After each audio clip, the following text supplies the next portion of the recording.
ಕನ್ನಡ ನ್ಯೂಸ್ಗೆ ಸ್ವಾಗತ. ನಾನು ನಿಶ್ಮಾ ಇರ್ಷಾದ್. ತಾಯಿ ಅಂದ್ರೆ ತ್ಯಾಗ, ತಾಯಿ ಅಂದ್ರೆ ಪ್ರೀತಿ, ತಾಯಿ ಅಂದ್ರೆ ಮಗುವಿಗೆ ಕಾಯುವ ಕಾವಲು ಕವಚ. ಈ ಮಾತುಗಳನ್ನ ನಾವು ಸದಾ ಕೇಳ್ತಾ ಬಂದಿದ್ದೇವೆ.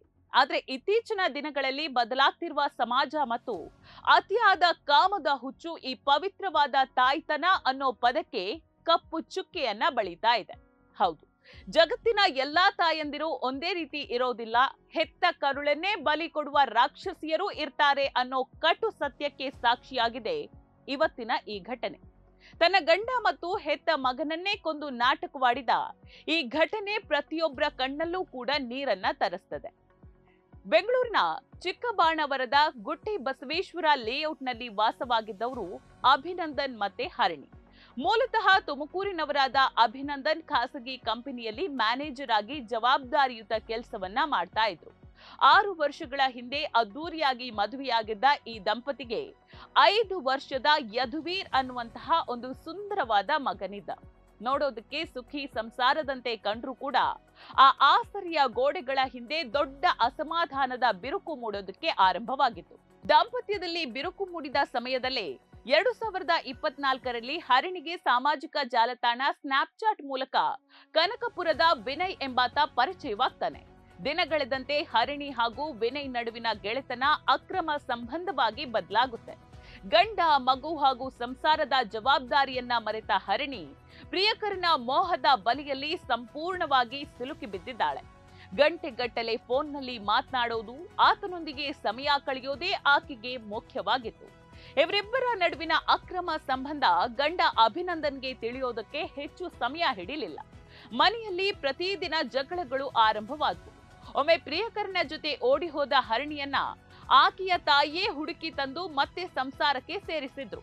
ಅಭಿನಂದನ್ ಕೂಡ ಹೆಂಡತಿಯ ಕಾಲ್ ಡೀಟೇಲ್ಸ್ ಚೆಕ್ ಮಾಡೋದಕ್ಕೆ ಶುರು ಮಾಡಿದ.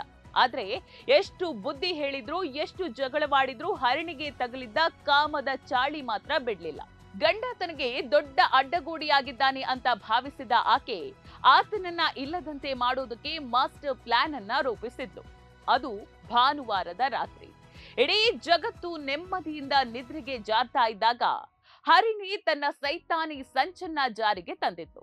ಗಂಡ ಮತ್ತು ಮಗ ಊಟ ಮುಗಿಸಿ 11 ಗಂಟೆಯ ಸುಮಾರಿಗೆ ಟಿವಿ ನೋಡ್ತಾ ನಿದ್ರೆಗೆ ಜಾರಿದ್ರು.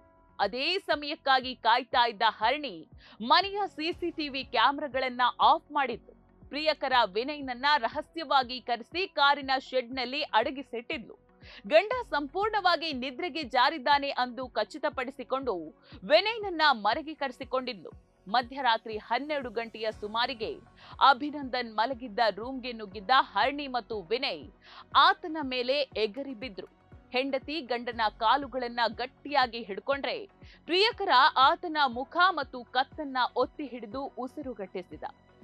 ಈ ಹೋರಾಟದಲ್ಲಿ ಎಚ್ಚರಗೊಂಡ 5 ವರ್ಷದ ಪುಟ್ಟ ಮಗು ಯದುವೀರ್ ಅಪ್ಪನ ಚೀರಾಟ ನೋಡಿ ಬೆದರಿ ಎದ್ದು ಕುಳಿತಿದ್ದ. ಅಪ್ಪ ಎಂದು ಕರೆಯಬೇಕಾಗಿದ್ದ ಆ ಮುಗ್ಧ ಮಗುವಿಗೆ ತಾಯಿಯೇ ಮೃತ್ಯುವಾಗಿ ಎದುರು ನಿಂತಿದ್ಲು. ಇಲ್ಲಿ ಪ್ರತಿಯೊಬ್ಬ ಮನಸ್ಸಿನಲ್ಲಿ ಮೂಡುವ ಒಂದು ಪ್ರಶ್ನೆ ಇದೆ. ಆ ಮುಗ್ಧ ಮಗು ಯದುವೀರ್ ಏನು ತಪ್ಪು ಮಾಡಿತು? ತಾಯಿಯ ಅಕ್ರಮ ಸಂಬಂಧದ ಬಗ್ಗೆ ಆ ಮಗುವಿಗೆ ಏನ್ ಗೊತ್ತಿತ್ತು? ತನ್ನ ಕಣ್ಣೆದುರೇ ಗಂಡನ ಕೊಲೆಯಾದಾಗ ಮಗು ಈ ವಿಷಯವನ್ನ ಎಲ್ಲಾದ್ರೂ ಹೇಳಿಬಿಡುತ್ತೇನೋ ಅನ್ನುವ ಭಯದಿಂದ ಆ ಹೆತ್ತ ತಾಯಿಯೇ ತನ್ನ ಕರುಳ ಕುಡಿಯ ಕತ್ತನ್ನ ಹಿಸುಕಿ ಕೊಂದು ಬಿಟ್ಲು. ತನ್ನ ಸ್ವಾರ್ಥ ಮತ್ತು ಕಾಮದ ತೃಪ್ತಿಗಾಗಿ 9 ತಿಂಗಳು ಹೊತ್ತು ಜನ್ಮ ನೀಡಿದ ಮಗುವನ್ನೇ ಉಸಿರುಗಟ್ಟಿಸಿ ಸಾಯಿಸೋದಕ್ಕೆ ಆಕೆಗೆ ಕೈ ಹೇಗೆ ಬಂತು ಅಂತ.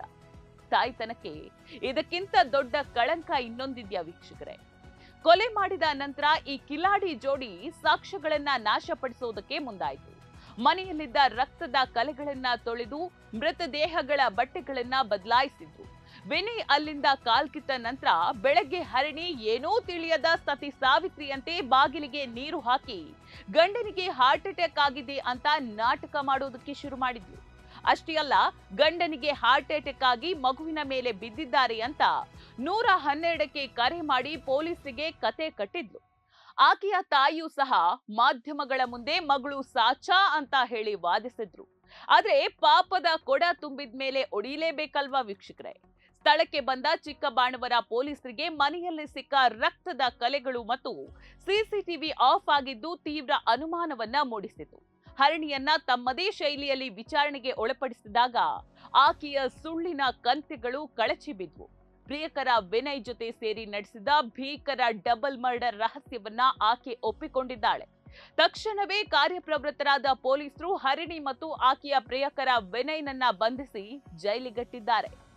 ತಾಳಿ ಕಟ್ಟಿದ ಗಂಡನನ್ನಷ್ಟೇ ಅಲ್ಲ, ಅಮ್ಮ ಅಂತ ಒಮ್ಮೆ ಮಗು ತಬ್ಬಿಕೊಂಡಾಗ ಇಡೀ ಜಗತ್ತನ್ನೇ ಮರಿಬೇಕಿದ್ದ ಆ ತಾಯಿ ಇವತ್ತು ತನ್ನ ಕಾಮದ ಹುಚ್ಚಿಗೆ ಆ 5 ವರ್ಷದ ಮುಗ್ಧ ಕಂದಮ್ಮ ಯದುವೀರ್ನನ್ನೇ ಬಲಿ ತೆಗೆದುಕೊಂಡಿದ್ದಾಳೆ.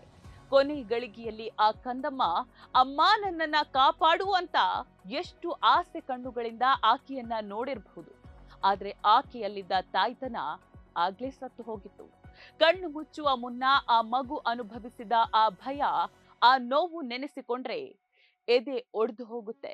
ಹೆತ್ತ ಕರುಳನ್ನೇ ಇಷ್ಟು ಕಟುಕತನದಿಂದ ಕೊಂದ ಆ ರಾಕ್ಷಸಿಗೆ ನಮ್ಮ ಕಾನೂನು ಕನಿಷ್ಠ ಅಂದ್ರೂ ಕೂಡ ಗಲ್ಲಿಗೇರಿಸಿ ಆ ಪುಟ್ಟ ಮಗುವಿನ ಆತ್ಮಕ್ಕೆ ಶಾಂತಿ ಸಿಗುವಂತೆ ಮಾಡಬೇಕು. ನೋಡ್ತಾ ಇರಿ ಸಮ ಸಮಾಜಕ್ಕಾಗಿ ಕನ್ನಡ ನ್ಯೂಸ್. ನಮಸ್ಕಾರ.